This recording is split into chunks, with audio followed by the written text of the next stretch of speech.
The beginning of the 21st century ushered in a lot of spectacular talent that was going to take the league to legendary levels in this new internet-based era. Specifically was the guard position, as the talent pool was so deep and produced moments that remain memorable with the time and how iconic it was.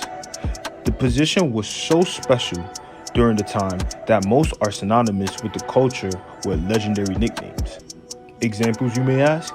Kobe Bryant, aka the Black Mamba; Allen Iverson, aka the Answer; Vince Carter, aka Vince Sanity; Tracy McGrady, aka T-Mac; Jason Williams, aka White Chocolate; Baron Davis, aka B. Diddy; Stephon Marbury, aka Strawberry. You get the point. But there was a gifted talent of the time who was just as spectacular in box office as all those other names I just mentioned, who has been unfortunately overlooked in history. A talent who should be given his credit for helping establish the street ball status, culture, and vibe into the NBA. A talent who, in my opinion, would fit perfectly in today's NBA free-flowing style of play. A talent so electrifying that he was iconically nicknamed the Franchise. Meet Stephen Deshaun Francis, known to y'all as Steve Francis, the ultra-athletic, high-flying, acrobatic, skilled point guard of the early to mid-2000s. Drafted with the second pick by the Vancouver Grizzlies in the 1999 draft, he will be traded to the Rockets after showing displeasure for playing up north. Under the tutelage of the NBA's greatest players in Hakeem Olajuwon and Charles Barkley, he would quickly put the world on notice of his unique talent, establishing himself as one of the ascending young floor generals. At 6'3", to describe Francis's game, take a young Russell Westbrook, Ja Morant, and Kyrie Irving and put them into one, and that's Steve Francis, down to a T. His game was pure street and strictly made for entertainment purposes only. He was extremely athletic, explosive, had a quick first step, a high vertical leap, and he had a wizard-like ball handling package.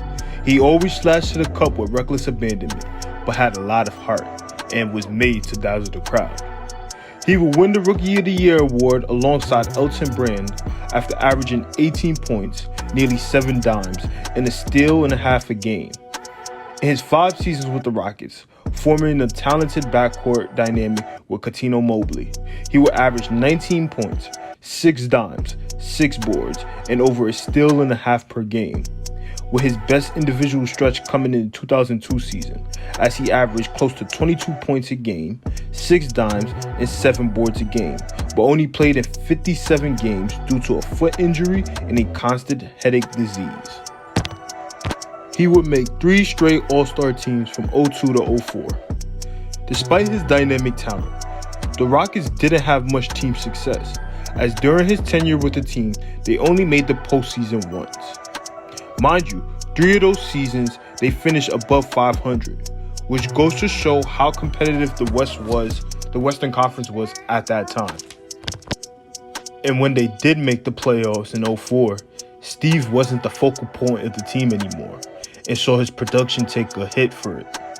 As new head coach, Jeff Van Gundy slowed down the pace to a half-court game to accommodate the young star big, Yao Ming, and made him the main focus for the team. Steve went from a 19 to 20 point per game scorer all the way to a 16 to 17 points that season, and was frustrated with his role on the team at that point. He would be traded in that offseason to the Orlando Magic for Tracy McGrady, and will have a bounce-back type of season, as with the Magic's fast-paced style of play, he would average 21 points, 7 dimes, and 6 boards. But this will mark the last time we will see the franchise at his best, as things will go downhill from that point on after. After they traded away his close friend and longtime backcourt mate, Cuttino Mobley, Francis and the Magic's relationship became sour, and he was traded to the Knicks in the middle of the 06 season. In a combination of injuries and bad fits on teams that did not fit his playstyle, he became a shell of his former sparks of greatness. Steve Francis, a forgotten talent in the early 2000s gem, who in his prime was battling it out on a nightly basis with the great pool of guards the league had to offer at that time, and was holding his own.